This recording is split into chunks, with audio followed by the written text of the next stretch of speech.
મિત્રો એક નાનો એવો વિડીયો બનાવું છું, પૂરેપૂરો સાંભળજો. બહુ સારો છે, ધાર્મિક વિડીયો છે. કોઈ ઇતિહાસમાં નથી, પણ કોઈને લાગણી દુભાવે એવું નથી. એક નગર હતું જ્યાં રાજા હતો એક, અને એ નગરમાં એક ભાઈ રાજાનો નોકર હતો, અને એને એક દીકરો હતો. એ રાજાનો નોકર ગુજરી ગયો પછી બાળકને તો રાજા રાખે નહીં, અને એની માએ વિચાર કર્યો કે હવે મારે આ છોકરાનું શું કરવું. અને મોટો તો કરવો પડે, એટલે એને એક વિચાર આવ્યો કે નગરની આગળ એક જંગલ હતું નાનું એવું. એ જંગલમાં એક મહાત્મા હતા, એ પણ બહુ ધાર્મિક હતા. અને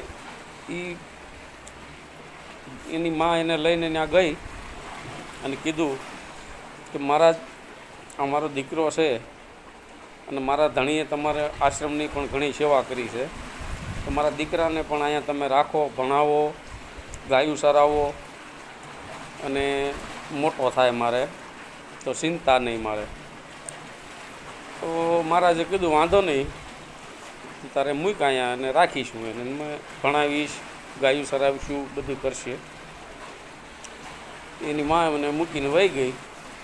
અને મહારાજે એમ કીધું કે ભાઈ તું બાળ ઉંમર છે તારી, એટલે તારે સવારમાં ભણવાનું, પછી બપોર પછી તારે ગાયો સરાવવા જવાની, અથવા તો બપોર પછી ભણવાનું અને સવારમાં તારે ગાયો સરાવવા જવાની. તો મહારાજે એને કીધું, એટલે એણે એમ કીધું કે હું સવારમાં ગાયો સરાવીશ ને બપોર પછી ભણીશ. એટલે છોકરાને કીધું કે ભાઈ કાલે તારે ગાયો સારવા જવાની છે. સવારમાં છોકરો જાગ્યો, મહારાજે ભાથું બનાવીને આપી દીધું કે હાલે તું ગાયો સારવા જા, અને ત્યાં જંગલમાં તું જમી લેજે. અને જેમ એ પહેલાં એ કે તું ભગવાનને જમાડજે, રામને જમાડીને જમજે.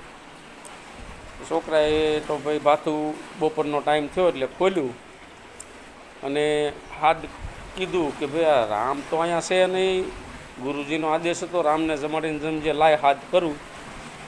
તો એણે તો બે ચાર વાર અવાજ માર્યો કે રામ હાલ જમવા, રામ હાલ જમવા.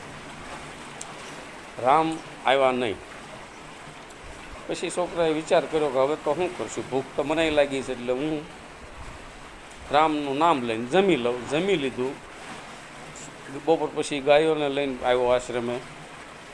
આવ્યા પછી એણે પાછું એને એમ કીધું કે મહારાજ રામ તો આવ્યો નહોતો જમવા, કે તમે ભાથું તો આપ્યું મને, પછી કે વાંધો નહીં કાલ જમાડી દઈએ. વળતે દિવસે ગયા. આવી રીતે 3-4 દી ગયો, એમાં એક દિવસ રામ આવ્યા. તો છોકરાએ કીધું કે હું રામ તમને રોજ હાથ કરતો હતો, એટલા બધા દિવસ લેટ આવ્યા તમે. એ કે તારી ભાવના હતી એટલે પછી મારે જમવા આવવું પડ્યું. તો એણે ભગવાને અને છોકરાએ બે જમ્યા હારે. પછી છોકરાએ પૂછ્યું કે રામ કાલે આવશો ને તમે? એ કે હા. તો વાંધો નહીં, હું ભાતું તમારું લેતો આવીશ. પછી છોકરો વળતે દી મહારાજને કીધું, મહારાજ આજ તો રામ આવ્યા હતા, એટલે ભાથું આપજો, એનું થોડુંક વધારે આપજો, એટલે અમે ભૂખ્યા ન રહી ગઈ. એમાં બપોરનું ટાઈમ થયું, અને ભગવાનને એમ થયું કે હવે હું જાઉં, છોકરો હાથ કરશે આગળ મને.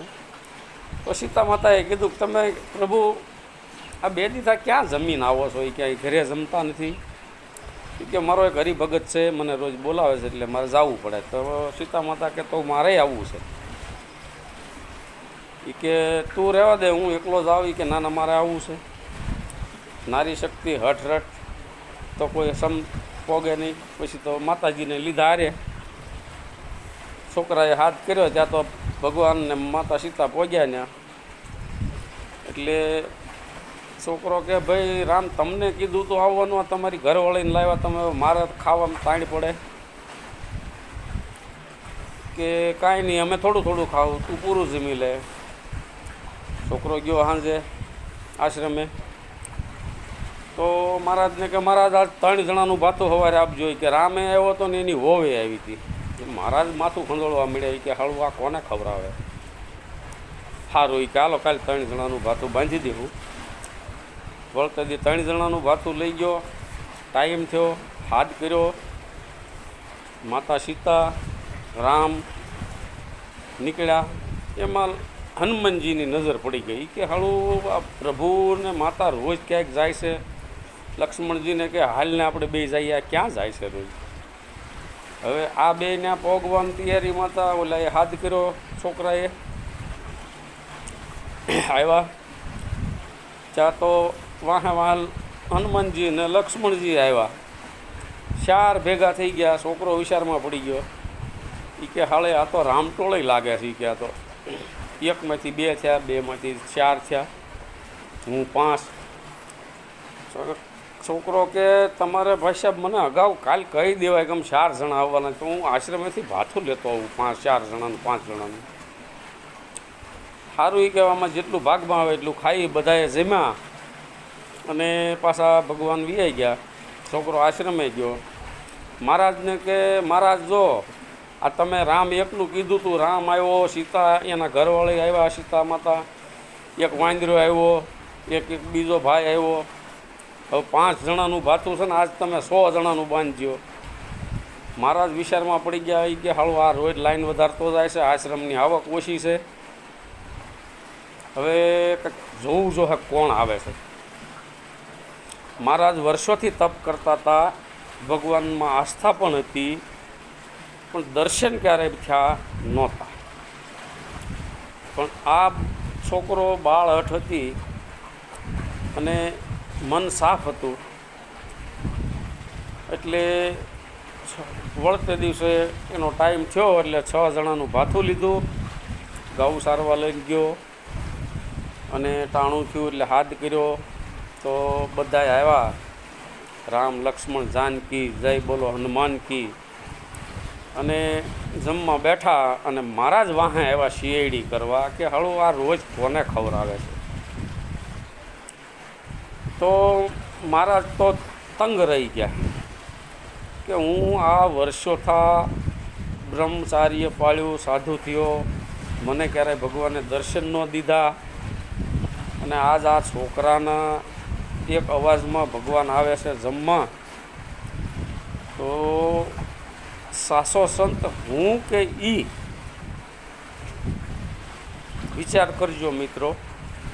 તમારી લાગણી અને શ્રદ્ધા સારી રાખો તો તમને ભગવાન કળિયુગ છે એટલે મળશે તો નહીં, પણ તમારું આસ્થાનું એક પ્રમાણ ક્યાંક ને ક્યાંક તમને મળશે.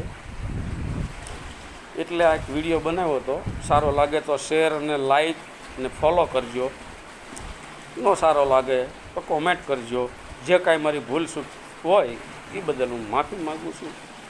પણ ભગવાન જે છોકરાના આધારે સંતને મળ્યા. જય સિયારામ.